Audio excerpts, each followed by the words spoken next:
Would you show up being like all meek and mild, or would you show up and be like, hey, I got something? This is Right About Now with Ryan Alford, a Radcast Network production. We are the #1 business show on the planet with over 1 million downloads a month. Taking the BS out of business for over 6 years and over 400 episodes.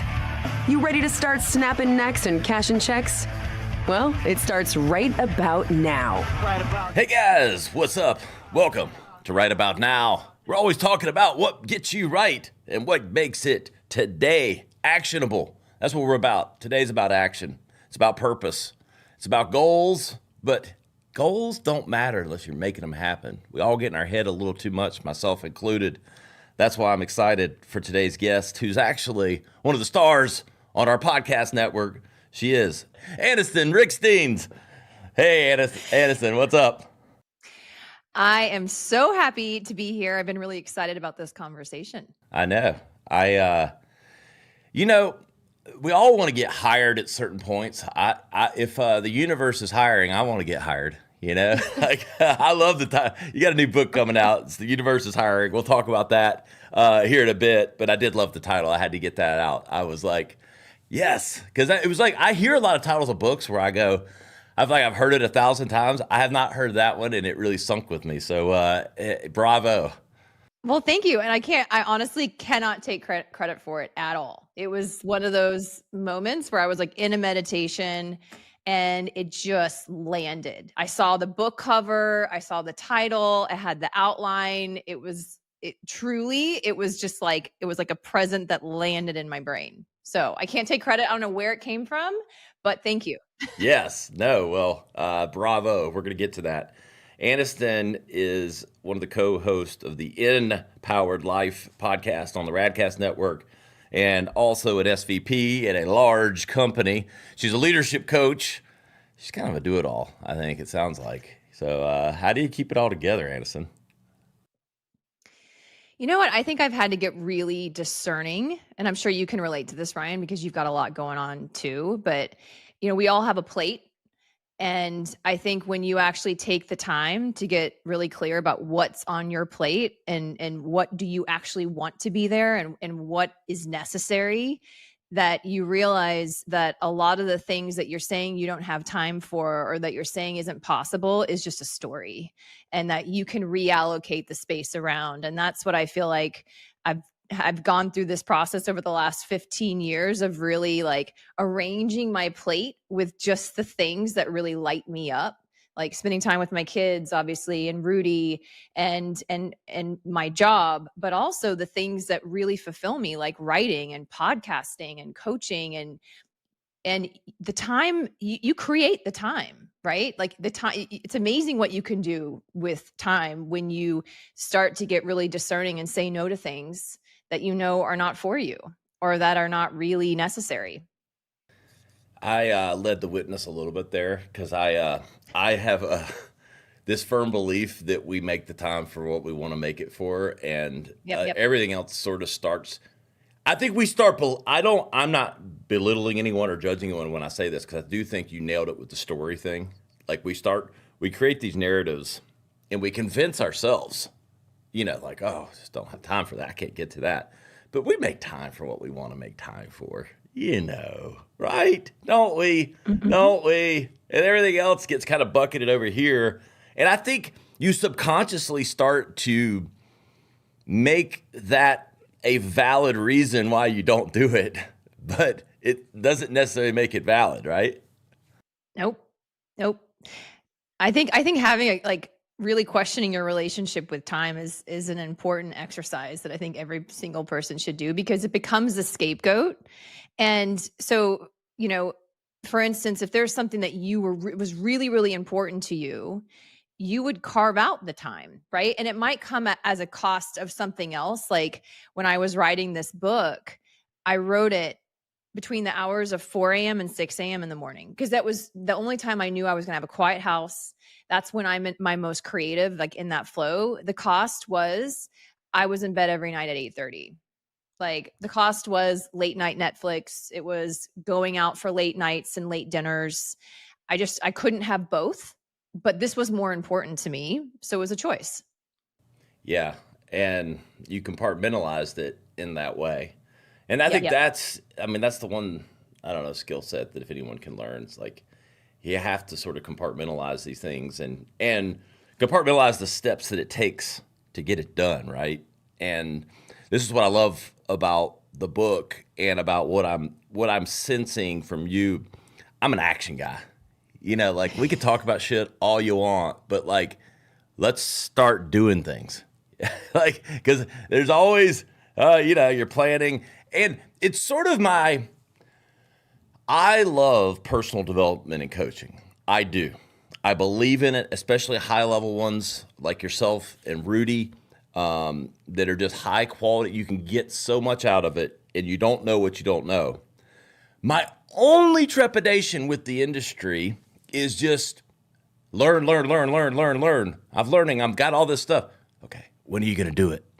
When are you going to put it into play? And I think that's a lot of your kind of mantra here, isn't it? 100%. And I was one of those people for a really long time, to be frank, where I'm a natural born like seeker. I love to learn. I love to read. I've read thousands of books. I mean, Rudy is astounded at I took a speed reading course just so I could read more. I mean, I'm that kid. Like I was the nerd who loved school. Anyways, I mean, her and I have to meet her. I think we would get along great.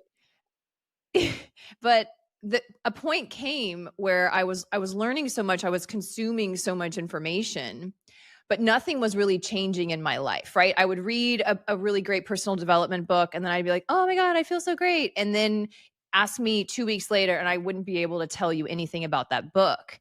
And it's because I was missing a really important element, which is actually taking something from the book, applying it, experiencing it, and not just once, but repetitively, and then being able to then create a change and a shift in my way of being and showing up and how I think. But I think what happens is just that a lot of people will consume because that's comfortable. It doesn't require you to really do anything outside of your comfort zone or anything different than what you normally do. And then they miss out on the gold, because the gold is that, I mean, you could take a book, one singular book, and you could apply one singular idea from a book, and it will change your life forever. But if you don't apply anything, it's kind of wasted space. It's just an idea, but ideas don't create change. Bingo. Ideas don't create change, and hope is not a strategy. That's right. That's right. Two of my favorite sayings. Talking with Annika here. So talk to me, like, Aniston, about like what you said. It came to you in a vision. I'm thinking, like, I always admire people with like books that's like that, like the path to get there, but it's obviously a lot of impressions over time. So I feel like when you write a book, you get these impressions over time, and then it's your sort of application of it, or you're pulling from themes and things that have helped you that ultimately did it. What were maybe some of those career journeys, some of those things that maybe built that path or that mind map for you? No, it's a great question. And I think for me, I started asking questions, I would say in my early 20s, like big questions, because I felt really lost, and I was looking around, and I had found myself in working at this amazing advertising agency right out of college. It was the dream job. And it was what I had worked so long for. And then I remember one day I was sitting there and I was looking around, and I had I saw this guy sitting across from me who had been with the agency for like 20 years, sitting in the same cubicle he'd been in for 20 years. And I just had this sinking feeling of like, so this is it. This is it. Like, this is what I worked so hard for. And now this is it. Like, it's going to be like every day is kind of the same. And so I started asking questions, and I allowed those questions to be like, well, what do I really want to do? And what am I good at? And I started unraveling a lot of things. And thankfully for me, those questions started a lot earlier than I think a lot of people get to. I know a lot of people in their mid-30s, kind of that midlife crisis, if you will. That's where those questions really start coming. But for me, it hit me early. And so it started me on this journey of like self-discovery. So my path was being created out of necessity for myself. And I became the student. I was a student of myself. And it was through this process that led me to um, understanding a desire to coach and to give back. Cause I think that's the natural path, right? Is you learn and you apply, and then you want to turn around and you want to teach it, because I think it's just ingrained in all of us, which is why so many people want to be coaches, because it's just that natural thing within us. But the thing for me was, what I couldn't grapple with is, I've always been very career minded and I've been successful in business.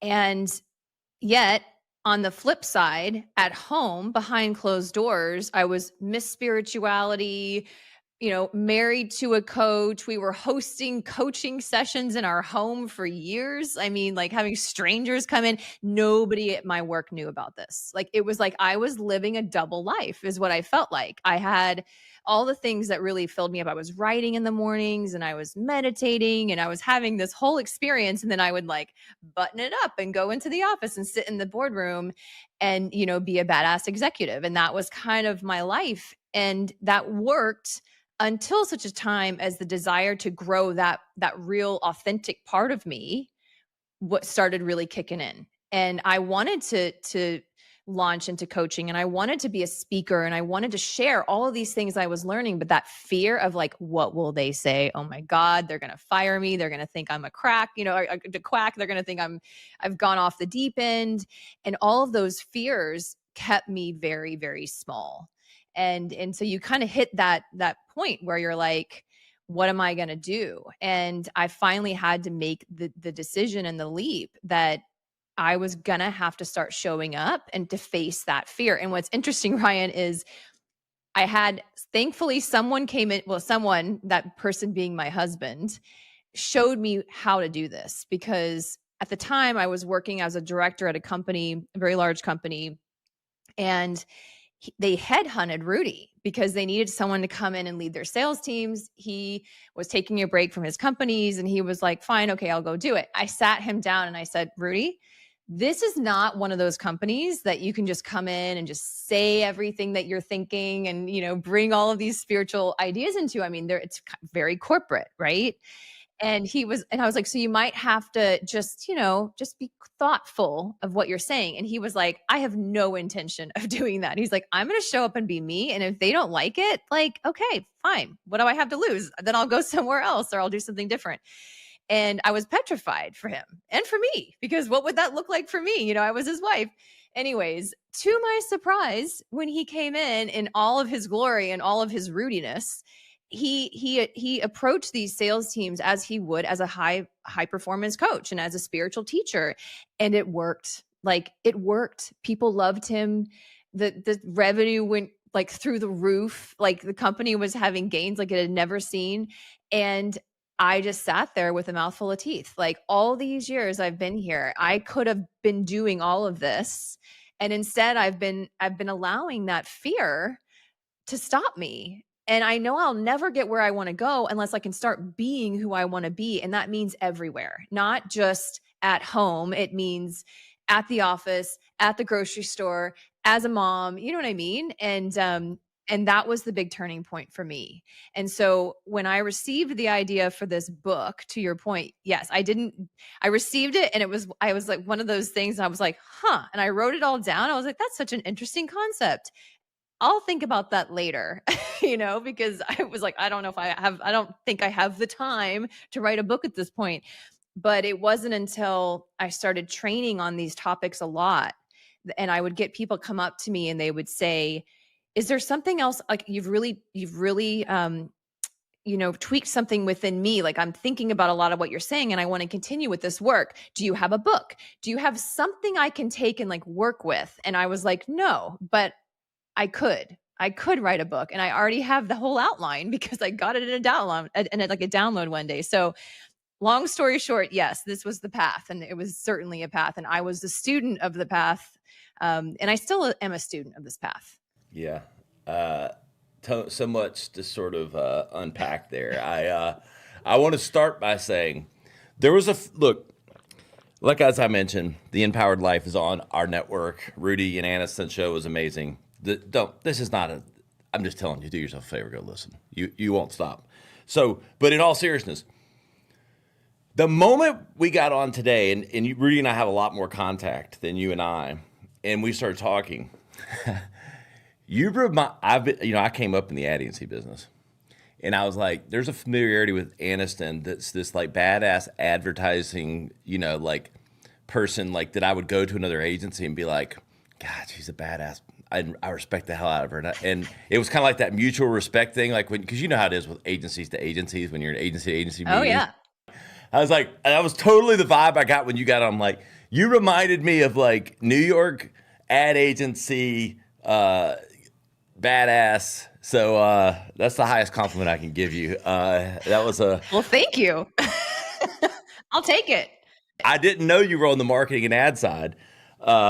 So that was fascinating. But then this journey, I think sometimes I feel like, there's a lot of books that get written, a lot of stuff, and it's certainly typically by subject matter experts. But there's something super credible and interesting when someone has lived and breathed and sort of developed these concepts through their own personal development. And I think that makes this highly credible because you're almost your biggest case study, perhaps, in overcoming some of these things and then putting them into practice. I love that. And I want to talk, about what it is that people can expect from the book. What people can expect from the universe is hiring is an opportunity to get really clear, number one. And I say that because I think that a lot of times we don't really create the space or people won't create the time and the space to take a beat and to assess like, who am I and what are my passions and what really actually lights me up and what were those dreams that I've just been sitting on because I kind of believe they're a figment of my imagination at this point. Like it's never going to happen, but for some reason they won't leave you alone. I actually have an exercise in every single one of the chapters because back to what we were talking about earlier, Ryan, in terms of experience, like every chapter, there's something for you to anchor this information and for you to do, because my goal is that you could literally read one chapter and it could be life-changing for you if you just do the exercise and actually go through the process of that experience. But one of the exercises it's called an authentic self resume, because I'm sure you've seen, like I've seen thousands of resumes in my time, right? Thousands of resumes. And we will pour over our resume and write all the things that we've done in our career. But if you ask someone to sit down and now I want you to write a resume about you, like about who you are authentically and what your passions are, what your unique strengths are, like what is your unique selling proposition that you bring to the table, a gift that you have that maybe nobody else does. People have a hard time with this. They have a really hard time with it because they don't know. And it's because they've been so busy being somebody else that they're not even aware they're being somebody else anymore. And so they're so disconnected from who they really are that of course they're going to feel unfulfilled and unhappy and lost.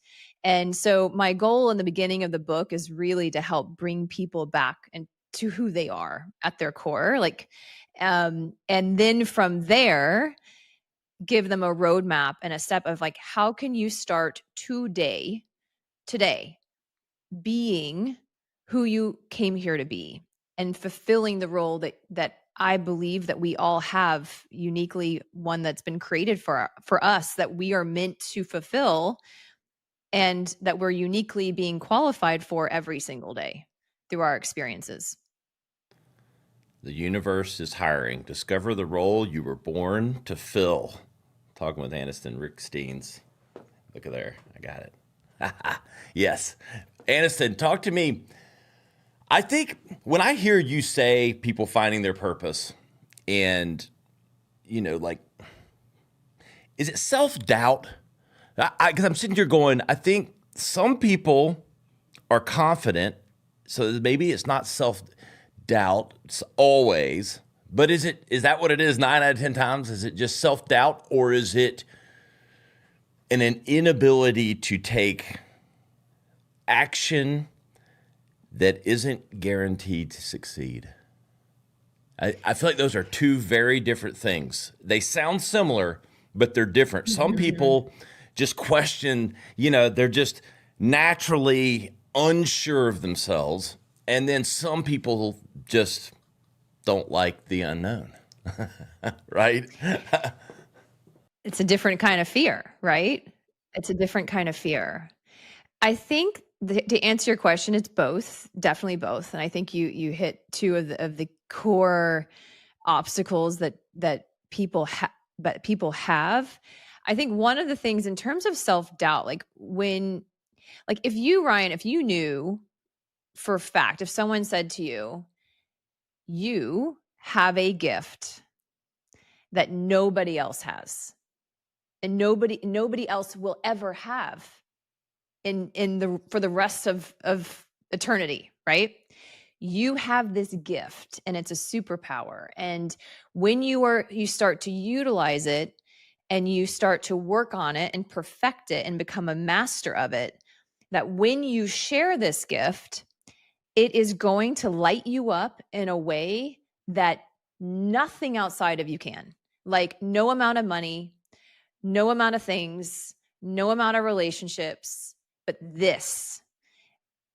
Wouldn't you be curious? Like, number one, would you not walk a little straighter? Like, I got this gift. You know what I mean? Like, if you would believe it, if you believed that, like, how would you show up to your life? Would you show up being like all meek and mild and like, or would you show up and be like, hey, I got something? You know, I had a vision. You remember the old commercials of the Kool-Aid man running through the brick wall? Oh yeah. I was like, that's what you do. I'm dating myself a little bit, but he just, I don't know how, he was a glass bowl, I think, and he ran through brick walls and somehow didn't break. But that's what you do though, if you had that confidence, right? If you had that confidence, if you knew. And I think that because so many people don't actually think that they're good at anything, sure, they have no worthiness. Sure, they have self-doubt because they're not connected to this belief that they're here for a reason and that there is something actually important for them to do. And in the doing comes the fulfillment and the freedom and the joy and everything that they seek, right? It's the thing, I think when it comes to like having goals and just saying, okay, I want to live a big life, so I'm going to have a lot of money and I'm going to do all of these things. That's great, right? I think it's great to stretch and it's great to have goals. But what I see, and I'm around a lot of very successful people, as I know you are as well. What I see is a lot of really miserable people because they've gotten it all and now they're really effed because they're like, what am I to do now? Like, what else can I do? What's that next level? Because it's not working.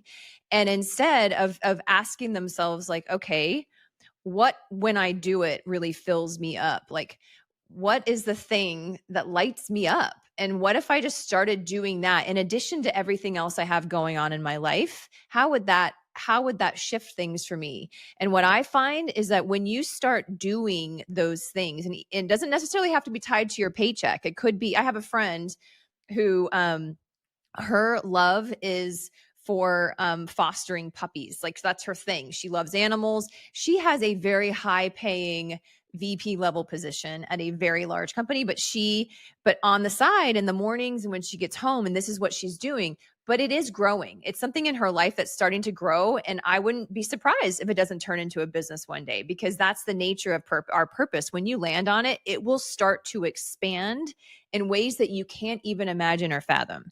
And so a big point of discussion in this book is the idea of stop waiting to be something or to do something, because the magic is when you actually start to do it right where you are. Like right where you are, you find ways, the littlest bit of a way, and your life will start to shift and change, but you've got to have enough faith to at least start.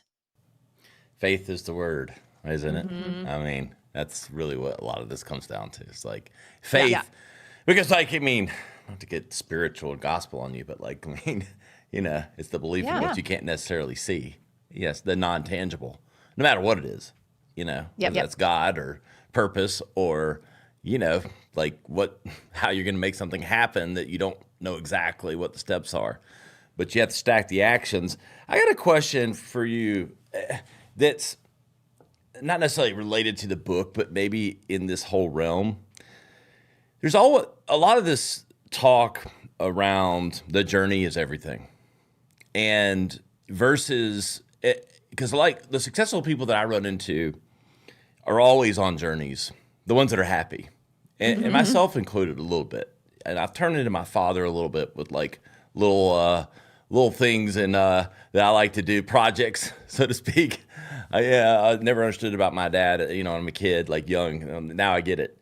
And so, what's your sort of belief on, destination versus journey as it relates to all this? I don't believe that there is ever a final destination, if you will, like during your lifetime here on Earth. Like I think if you just look at the nature of the universe is expansion. That's the natural, that's the way that the universe is. Everything is always expanding. Everything is always, not only the universe and the planets and all of the elements, but our bodies as well are constantly changing. And that to be stagnant and to stop changing and to stop expanding is contradictory to nature. And that's where I think we become toxic and we become ill and we become sick. And so I believe that the journey is just this ever flowing, ever expanding, ever evolving path. And that, scientists will say and researchers have said that true happiness doesn't really come from the achievement. And all you have to do is ask someone who's just had the biggest achievement of their life. And the dopamine hit is never quite as big as you think it's going to be or last as long as you think it will be. But that instead, it is actually the process of seeking and just continual progress, like feeling like there's progress in your life. It could be the littlest bit of progress, and it could just be in one area of your life, but acknowledging and always looking for, where am I progressing? Where am I expanding? I believe is a key to continued fulfillment and happiness, to have a life that just never stops and it doesn't mean that you're not satisfied. In fact, it's the opposite. I think it's becoming satisfied and having that dopamine hit, but having it daily, being able to look for it daily. Yeah. I think you nailed it. I think that's what it is. It's like, you call it evolution, you call it change, whatever it is, we're evolving. And I feel the least, I don't know, fulfilled when I'm not sort of in my wife might say my changing mood, but like not my mood necessarily, but like, but like learning and advancing, like it's just like you gotta stay in a movement, both physically and in your mind, because I think when I've been in my lowest points, it's like I feel stagnant, and I think I'm thankful to be somewhat self-aware of it, because I think some people get lost in that dungeon, unfortunately, and that's why they need to read this book.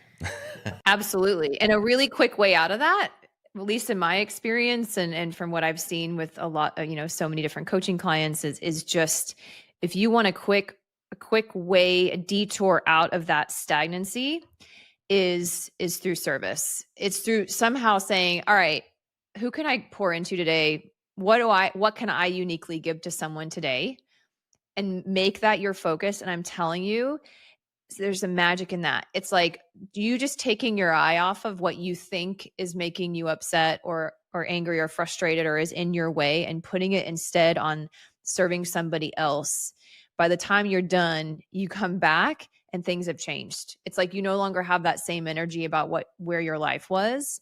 And if you do that over time, enough times, I think the problem goes away. It's like that is, in my experience, has always been the magic. So when I feel stagnant and I'm not sure what to do, like where to go or what direction to take, my question is, all right, how can I serve today? And let that be my goal. That becomes my goal instead of some other far reaching goal that I don't even know if I should be reaching for.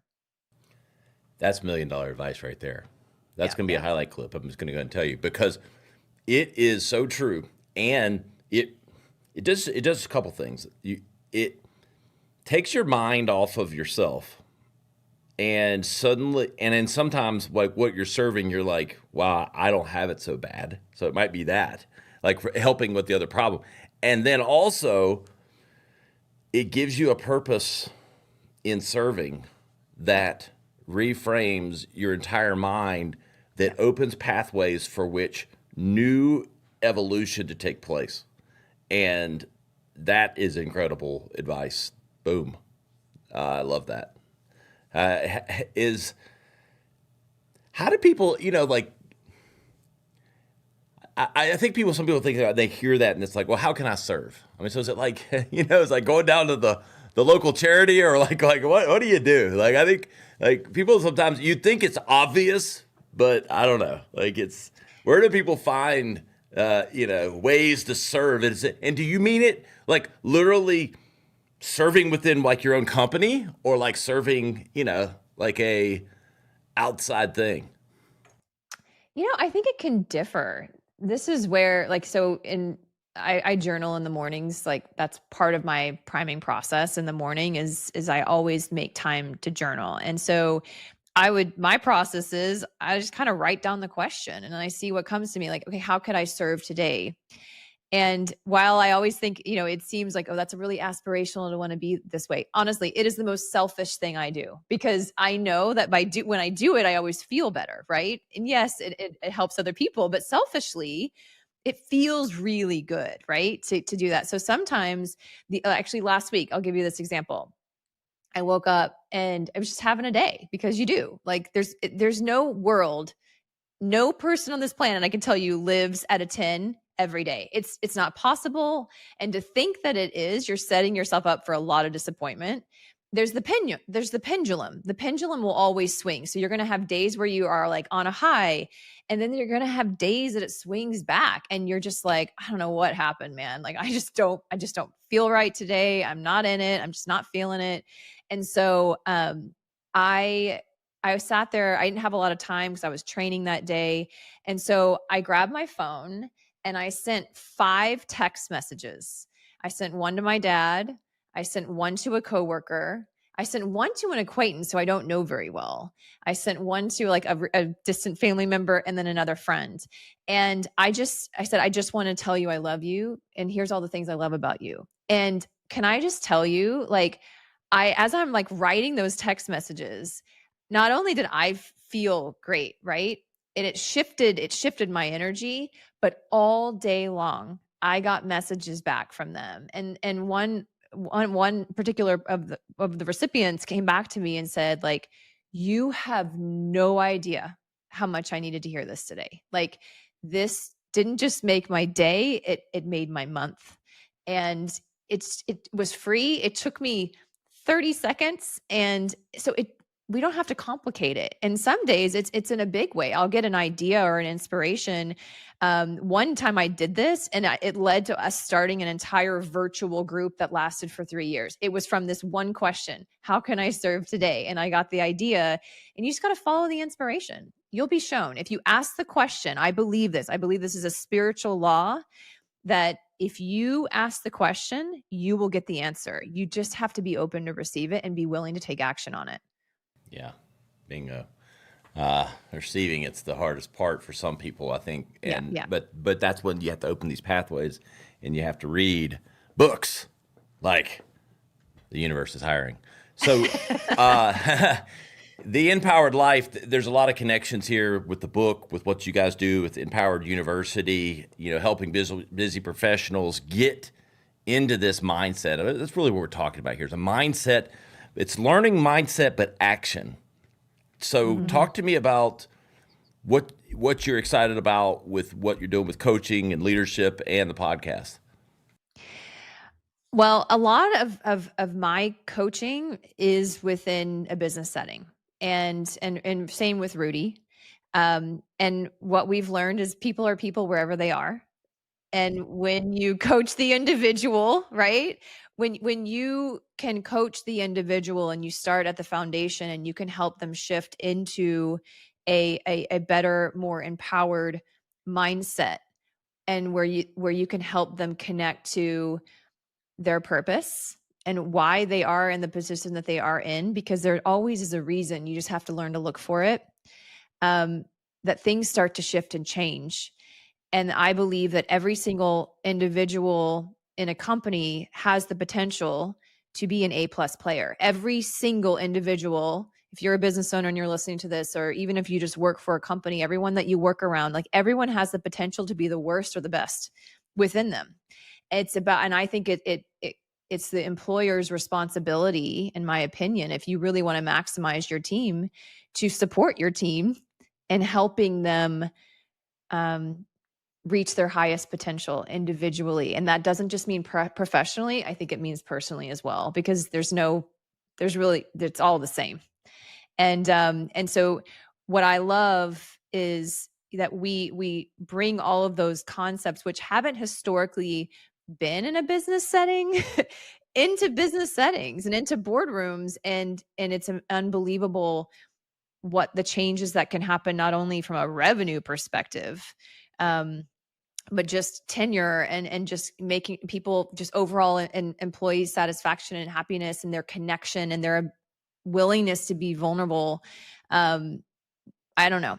That really jazzes me up. And so we talk a lot about that on the Empowered Life podcast, a lot of topics that we bring into businesses, but also with, outside of businesses and coaching, because again, wherever you go, there you are, and you bring all your stuff with you. And so I think it's just a willingness to be a student wherever you are. What I love about empowered, and even the word, but like the power is in you. No one has to, no one's going to give it to you. It's inside you. Like, it doesn't mean you don't need help. It doesn't mean we're alone, but it's sort of, I mean, I have a firm belief in this. I'm not putting these words into you and Rudy's mouth or anything, because they're just my beliefs. But like the statement that everything that happens to me is my fault, and everything good and bad is I own.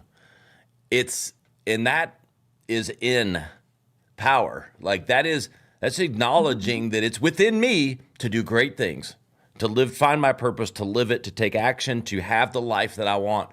And it doesn't mean we don't get help, but at the end of the day, you, the person, have to make up your mind to do these things. Yep. And it's fine to reach a hand out. It's fine to do that, but no one can. It's so, I see it sometimes when people, like they get the push, which we all might need, but then they don't have it within themselves to sustain it. And so I don't know. I want to get your thoughts on that, but ultimately, is that not just the bare truth? It is. I mean, it's my truth, certainly, and it's been my experience in my almost 44 years on this earth. I think that it is a different way of looking at the world, and it will create it. I believe it's the great turning point for a lot of people when they start to shift out of the I am a victim, life is happening to me, I am unlucky, I'm not worthy of that. It's the and then that victimhood behavior, like blaming and complaining and excuses, that's all just symptomatic, right? Of that singular core belief of I'm a victim. And you cannot be a victim and a victor of your life at the same time. You cannot, you just can't. And so you have to make a decision and start to help build the belief. And that's where a lot of my studying and learning and all the things that I've been doing has been helping me build this belief and reaffirm the belief that, in fact, I believe our external reality is just a reflection of our own energy. And when you change, you can change your world. but only when you're willing to change. And the change does not start when someone else's changes to make you feel more comfortable and then you can change how you feel. No. You change how you feel about it. And then the things that you look at will change. And that is the magic. And so I love anything that empowers the individual to learn how to heal themselves, to learn how to radically shift their life experience. And once you've done it for yourself a couple of times, you'll never go back, because you realize you're like, oh my gosh, all along, I have had this power all along. If I can create it, I can uncreate it. That's it. Like if there's something that you don't like, but you believe in, like you said, everything that happens to me is also, I'm taking full accountability, 100% accountability. Then that also means I can uncreate it. I can change it. I can edit that. I don't like that anymore. So what do I need to do to shift within myself? Because I have that power to shift my perspective and how I feel about something so that I'm going to see something different in my world. And that's the effect. And this is the cause. Talking to Anniston Riekstins. She's the Chief Human Officer of Right About Now, officially. We just gave her that title. She will be back because we need more humanity on this show. I could be a little, like, there's something about the way you kick people's ass, but yet you don't make them feel like it. Like, I'm sitting here going, I'm just absorbing it all. I'm like, she's kind of punching me in the face a little bit, but like in a really nice way. Not really. You know what I mean by that? Like, because it's so true. And, I deliver it as a man and just the way I do. I'm just like, come on, get it on. Yes. And then, but you ground it a little bit, but you're saying the same things. I love it. We've had, and Rudy and I oftentimes will share a stage or we'll be speaking in the same place. And Rudy's been called the hammer and I've been called the hug. So it's like, because we have different energy, but we'll be saying the same exact things. And like you said, like he kind of just like punches you in the face with it, where people are like, holy moly. And then I come in and like put them back together. I'm like, let me show you, it's going to be fine. It's going to be okay. Yes, exactly. I love it. Good tandem. Aniston, give us some details. When's the book coming out? Where do people buy it? This will be releasing in a few weeks. So the book will probably be coming out maybe even the week of. We can even time it. So what are all the details? So the book launches January 7th. So about a week into 2025, which I'm so excited about. A day before my birthday, by the way. Oh, that was a 38 gift from the publisher. You're almost 40. Almost. I'm reverse aging. Yeah. Ryan. This is what we're learning. Yeah, you and Rudy both look great. Yeah, I think he's got you topped. I'm joking. I'm joking. Because is he older? Is he older or y'all the same age? He is. Yeah, I know. Is. And he never. And I meant tops, not in his looks, but in his age. Well, you got him beat on the looks, but for sure. Thank you. But he's 46. So I thought we were about the same. 2 years older than me. Yeah. Okay. So the book is available for pre-order right now on Amazon, on Barnes & Noble, iBooks, pretty much anywhere. You can find your books online, and then it will be anywhere that books are sold as of January 7th. So really excited about it. The universe is hiring. Discover the role you were born to fill. Anniston Riekstins. What about the podcast? Everything else you guys are doing with the Empower University? Where's all that? Yeah. So Empowered Life podcast. You can find us obviously. Well, first of all, I just want to thank you, Ryan, and your amazing company, because Radcast, I will say we had been at our podcast a couple of years before we met you and the team. And what you guys have assisted us in terms of supporting our growth with this podcast has been extraordinary. And what you do is really such a gift to the world. And so anyone who's listening to this who wants to launch a podcast or has a podcast, I really hope that you guys reach out and get supported by Radcast, because it's incredible, your service. So thank you for that. And Rudy and I are going to be hosting our first live event later this year. So we'll be launching information there. But I would say you can find me on Instagram, Anniston Blair Riekstins. You can find us an Empowered Life podcast. And we'll be keeping everyone updated with all the great announcements. Yeah, you can find them on the radcastnetwork.com. One of the top shows on our network, constantly ranked in the top 30 or 40 in their category and on the way up. It's quality her and Rudy bring on amazing guests. And look, you already heard her talk. You know, I'm already wrote down 7 things I got to do today. I'm got action, baby. I'm taking action. That's what we do. Yes. All right about now. Aniston, it's been a pleasure. Loved having you on. Thank you so much, Ryan. This has been awesome. And I'm just so honored to be here. So thank you. Thank you. RyanIsRight.com. That's where you'll find all the highlight clips, the links to all of Aniston's stuff. Look, go get the book. You know you want it. You need it. You got to take it. Yeah, no hammer. You got all the softness, but it's the truth. She's bringing it to you. We love it. We love having them on the network. And we're number one for a reason. We got guests like Aniston. Thank you so much for making us number one. We'll see you next time on Right About Now. This has been Right About Now with Ryan Alford, a Radcast Network production. Visit RyanIsRight.com for full audio and video versions of the show or to inquire about sponsorship opportunities. Thanks for listening.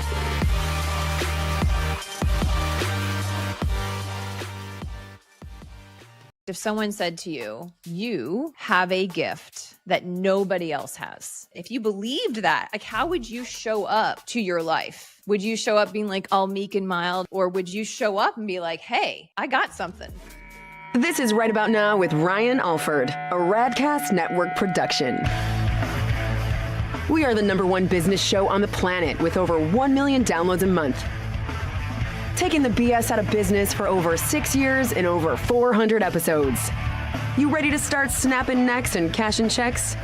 Well, it starts right about now. Hey guys, what's up? Welcome to Right About Now. We're always talking about what gets you right and what makes it today actionable. That's what we're about. Today's about action. It's about purpose. It's about goals, but goals don't matter unless you're making them happen. We all get in our head